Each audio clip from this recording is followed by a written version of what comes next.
동훈님, 네. 제가 라떼아트 영상을 좀 많이 보고 있는데 네. 혹시 초보자를 위해 라떼아트 하는 법 알려줄 수 있나요? 물론 알려드릴 수 있습니다. 그럼 알려주세요. 네. 처음 접하시는 분들이나 아직 좀 어려우신 분들이 이 컵이 여러 개가 있잖아요, 사이즈가. 네. 근데 처음에는 큰 컵으로 하시는 게 조금 편리하실 거예요. 왜냐면 라떼아트를 할 때 잔을 처음에 이제 기울여서 시작을 하거든요. 네. 근데 그러다 보면 점점 차올라서 얘가 엎어지는 시점이 생겨요. 네. 그때 이제 이 왼손으로 조금씩 기울여서 잔을 네. 각도를 완만하게 해줘야 되거든요. 네. 근데 작은 컵으로 하게 되면 그게 너무 시간이 빨리 차버려가지고 넘치게 되는 상황이 발생해서 좀 위험할 수도 있고, 좀 편리한 방법이 이제 큰 컵을 이용하시는 게 좀 편리한 방법이 될 수 있어요. 그래서 피처는 이제 컵에 맞는 사이즈를 선택하시고, 저는 네. 큰 컵이라서 가장 큰 피처로 했거든요. 그래서 우유는 한 절반 정도, 절반 좀 더 높이 하시면은 딱 적당하거든요. 네. 우선 라떼아트가 좀 잘 되기 위해서는 크레마라고 하죠. 그 커피 위에 에스프레소 갓 나온 에스프레소 위에 떠 있는 그 황갈색의 크레마가 살아 있어야 돼요. 그게 이제 시간이 지나면서 점점 죽게 되는데, 그거를 살아 있게 하려면 갓 나온 에스프레소에 라떼아트를 시작해야 되거든요. 그래서 샷을 추출함과 동시에 하시는 걸 추천드려요. 그게 훨씬 잘 되는 방법이거든요.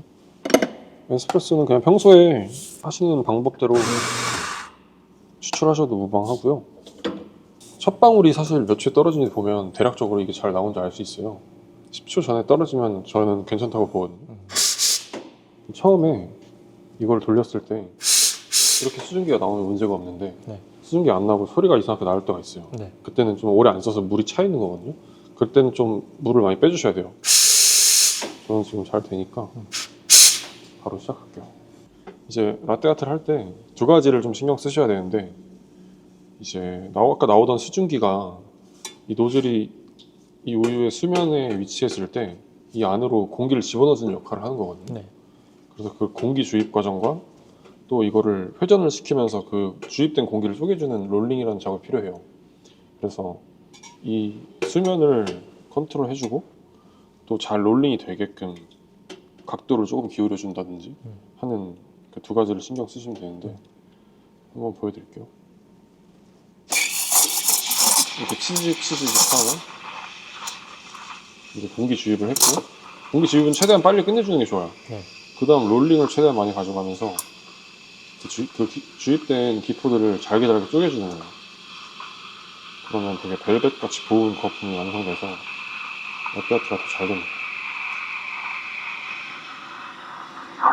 그리고 적당한 온도가 되면 꺼줘요. 십자선을 그었을 때 오른쪽에 한 4분의 1 지점에 위치시키면은 딱 좋아요. 처음에 공기 주입을 시켜줍니다. 원하는 만큼 됐으면 살짝 높이를 올려서 잘게 쪼개주는 롤링을 거쳐요. 그리고 오른손으로 온도를 계속 체크해 주시다가 원하는 온도가 됐으면 꺼주시면 됩니다. 우유가 너무 뜨거워지면 네. 약간 타는 냄새가 나고 좀 맛에 안 좋은 영향을 주거든요.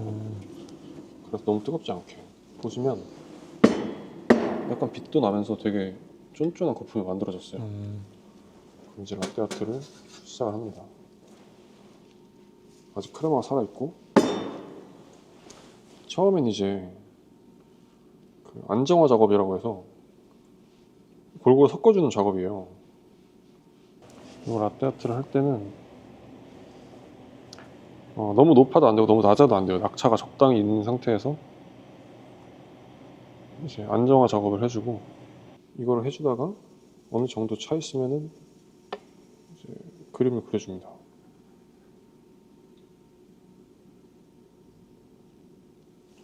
보시면은 표면에 약간 작은 거품들이 있긴 한데 막 큰 방울이나 거칠어 보이는 느낌이 별로 없어요. 좀 부드러워 보이긴 하죠. 네. 이러면 이제 잘 됐다고 보시면 되는 거예요. 이러면 먹었을 때 되게 부드럽게 느껴지고 마시는 데 도움이 되는 질감이 형성된 거예요. 이렇게 우유로 계속 연습을 하다 보면 우유가 너무 아깝다는 생각이 많이 드는데 우유를 좀 절약할 수 있는 그런 방법이 있을까요?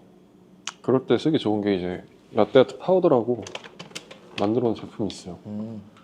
이거는 이제 가루를 물에 타서 스팀을 쳐서 라떼아트 하는 방식인데 아, 여기 나와 있는 레시피대로 한번 만들어 볼게요. 네. 물을 우유처럼 사용할 수 있죠. 어차피 먹을 건 아니니까 저희가 라떼아트 연습만 하는 거니까 네. 우유가 아깝기 때문에. 참고로 파우더 광고는 아닙니다. 아 그렇죠. 어디 거 쓰시던 상관없습니다. 저랑은 무관합니다. 200ml에 파우더를 넣어서 섞고 있어요. 네. 약간 밀가루 반죽 같은데 이게 스팀을 치면 신기하게 우유처럼 변합니다. 파우더를 이용하시면 절반 정도 안 되는 가격이 되는 것 같아요. 그러니까 반값도 안 되는 가격으로 라떼아트를 연습하실 수 있다. 샷을 뽑음과 동시에 라떼아트를 들어가겠습니다. 똑같이 공기 주입해주고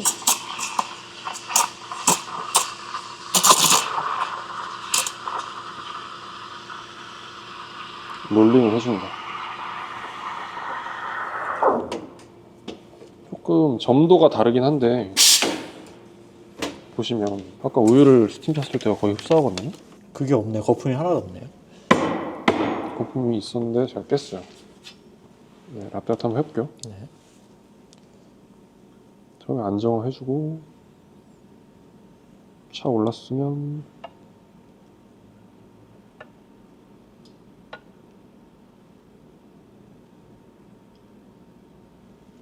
우유로 한 거랑 거의 흡사하거든요. 그래서 조금 부담되시는 분들은 라떼아트 파우더로 연습하시면 좋은 대안이 될 수 있을 것 같아요.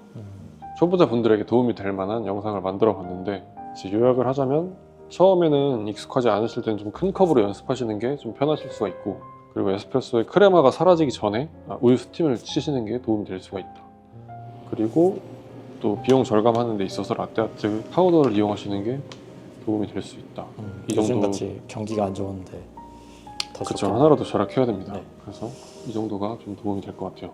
그래서 영상 보시면서 연습하시고 많이 좀 도움이 되셨으면 좋겠습니다. 네, 네, 감사합니다.